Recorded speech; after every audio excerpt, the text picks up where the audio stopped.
Point Pleasant is a real town in West Virginia. It sits where the Kanawha River meets the Ohio River. From a distance, it looks quiet. A small river town, old roads, bridges, trees, water, and a downtown that carries one of the strangest legends in America. But the story of Point Pleasant is not just about a creature. It is about witnesses. It is about a former military site. It is about a bridge disaster. And it is about what happens when a town becomes known for something it never asked for. This is the Location Files. Episode 9, Point Pleasant. The first part of the file begins in November of 1966. Before the legend had a name, before the statue, before the museum, before the festival. According to reports, several men working near Clendenin, West Virginia, described seeing a large winged figure overhead. It was described as man-like, winged. And strange enough that the report did not fade away. A few days later, the story moved closer to Point Pleasant itself. On November 15, 1966, two young couples said they were driving near an old World War II munitions area outside town. Locals called it the TNT Area. It was not a normal stretch of road. Isolated, dark. Surrounded by trees, old concrete storage domes, and abandoned military structures from the war years. That is where the couple said they saw it. A tall figure near the road. Wings, a dark outline, and eyes that seemed to glow red in the headlights. They said they drove away fast, and they claimed the figure followed their car toward town. That detail became one of the most repeated parts of the case. Not just a sighting, a chase. After the report reached local newspapers, more stories followed. Some people said they saw a large bird. Some said it looked almost human. Others described red eyes, strange movement, or something flying over the old TNT area. The reports were not all the same, and that matters. Because when a legend grows, every new version changes the shape of it.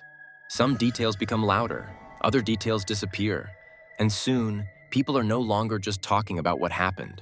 They are talking about what it might mean. For more than a year, Point Pleasant lived with the story. People connected the sightings to the dark roads outside town, to the old munitions site, to rumors, to fear. And then, on December 15, 1967, everything changed. That evening, the Silver Bridge collapsed during rush hour traffic. The bridge connected Point Pleasant, West Virginia to Gallipolis, Ohio. When it failed, cars dropped into the Ohio River. 46 people died.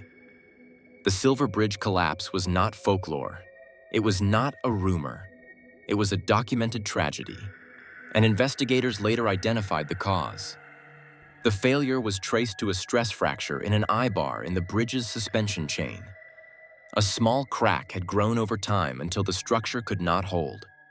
That finding matters, because the bridge did not collapse because of a creature. It collapsed because of a structural engineering failure. But legends do not always follow engineering reports. The timing was unforgettable. The Mothman reports had haunted the area for over a year.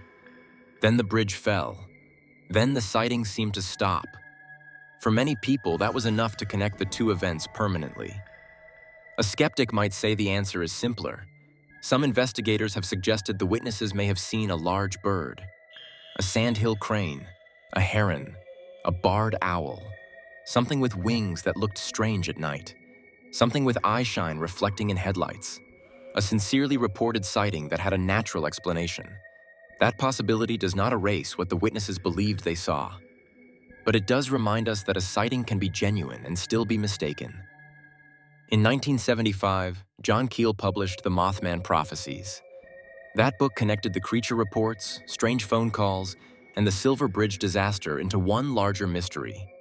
It helped turn Point Pleasant from a local legend into a national paranormal case. Then in 2002, a Hollywood film reached an even wider audience. By then, the Mothman was no longer just a reported creature from the backroads of West Virginia.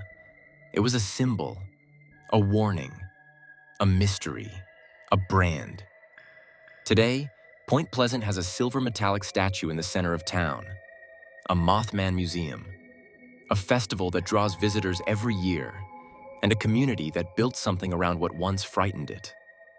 Something that began with fear became identity. The legend became tourism. The creature became a landmark. But the human cost should not disappear behind the story.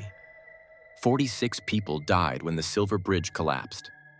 That is the center of this file, not because the Mothman caused it, but because the disaster gave the legend its permanent shadow.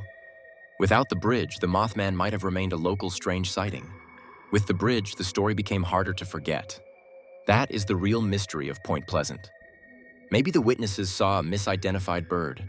Maybe they saw something they could not classify. Maybe fear and darkness shaped the details. Or maybe the unanswered part is not what flew over the TNT area. Maybe the unanswered part is why a town needed the story to survive. Point Pleasant turned fear into folklore, folklore into tourism, and tourism into identity. The file is not clean. It is witness reports, engineering facts, a memorial that reminds everyone what was actually lost, and a question that has never fully resolved. Unexplained does not mean supernatural. It means unfinished, and this file is still open.